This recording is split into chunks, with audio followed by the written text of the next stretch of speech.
अभी कुछ दिन पहले असदुद्दीन ओवैसी पर हमला हुआ था और ये साजिश थी। जो आरोपी थे जिनको गिरफ्तार किया गया उनकी ये साजिश थी। उन्होंने कबूला कि हत्या की मंशा से उन पर फायरिंग की गई थी। इस मामले में असदुद्दीन ओवैसी भी संसद में बोले और आज इसी मामले को लेकर केंद्रीय गृह मंत्री अमित शाह ने राज्यसभा में जवाब दिया। अमित शाह ने संसद में एक बार फिर से ओवैसी से जेड सिक्योरिटी लेने की अपील की।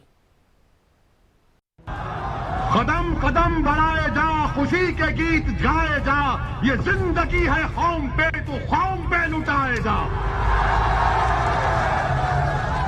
क्या कहा था? कदम कदम बढ़ाए जा।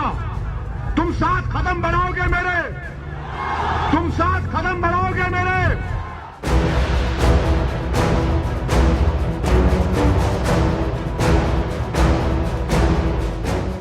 फायरिंग यूपी के छिजारसी टोल प्लाजा पर हुई, गूंज संसद में सुनाई दी। इस घटना में श्री ओवैसी सुरक्षित बच गए, लेकिन उनके वाहन के निचले हिस्से में 3 गोलियों के निशान दिखाई दे। उक्त घटना को 3 गवाहों द्वारा देखा भी गया। आखिर ओवैसी पर हमले के पीछे की साजिश इतनी ही है कि जितनी आरोपियों ने पूछताछ में बताई है, ये तो जांच बताएगी। पहले ये देखिए वो सीसीटीवी फुटेज जब ओवैसी पर छिजारसी टोल पर फायरिंग हुई। लाल और सफेद शर्ट पहने शुभम और सचिन ने फायरिंग की, जिन्होंने ओवैसी की हत्या की साजिश रची। दोनों गिरफ्तार हैं, लेकिन फायरिंग की गूंज जारी है। लोकसभा में गृह मंत्री अमित शाह ने भी ओवैसी से सुरक्षा लेने की अपील की। पहले भी कई मौकों पर केंद्रीय सुरक्षा एजेंसियों के खतरे के आकलन के आधार पर श्री ओवैसी को सुरक्षा प्रदान करने के लिए केंद्र सरकार ने निर्देश जारी किए हैं, लेकिन श्री ओवैसी द्वारा सुरक्षा लेने के लिए अनिच्छा के कारण दिल्ली पुलिस और तेलंगाना पुलिस उन्हें सुरक्षा देने का प्रयास सफल नहीं हो पाए। अगर आप सेफ रहेंगे, दलित, अति पिछड़ा, कमजोर सब लोग सुरक्षित रहेंगे तो ओवैसी सेफ रहेगा। आप मुझे सिक्योरिटी मत दो। सुनो, अरे तुम जिंदा रहोगे, तुम जिंदा ही रहोगे इंशाअल्लाह ताला।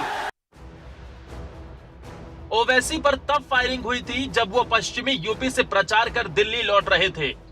घटना के बाद ओवैसी को जेड सिक्योरिटी दी गई, जिसे ओवैसी ने लेने तक से इनकार कर दिया।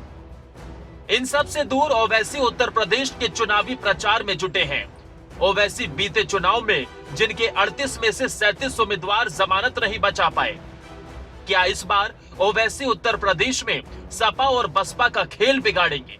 यूपी की जंग में ओवैसी मुस्लिम वोट का जिन खुद के लिए देख रहे हैं। ओवैसी पर बीते दिनों हमले से क्या पश्चिमी यूपी में मुस्लिम समीकरण बदलेगा? ओवैसी जिस मुस्लिम वोट बैंक के सहारे यूपी की सियासत कर रहे हैं, उसमें पहले चरण में कई सीटें हैं। पश्चिमी यूपी के पहले चरण में जिन सीटों पर वोटिंग है, वहां मुस्लिम वोटर ज्यादा हैं।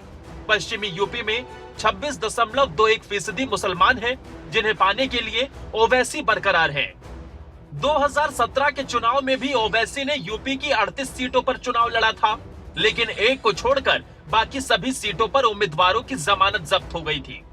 वक्त बदला है और पश्चिमी यूपी में समीकरण बदले हैं, तो ओवैसी भी मैदान में जुटे हैं। हर मंच पर ओवैसी मुस्लिम वोट की पॉलिटिक्स करते रहे हैं। सवाल है कि क्या फायरिंग के बाद इस बार मुस्लिम वोट का फायदा ओवैसी को मिलेगा? न्यूज डेस्क, खबरें अभी तक।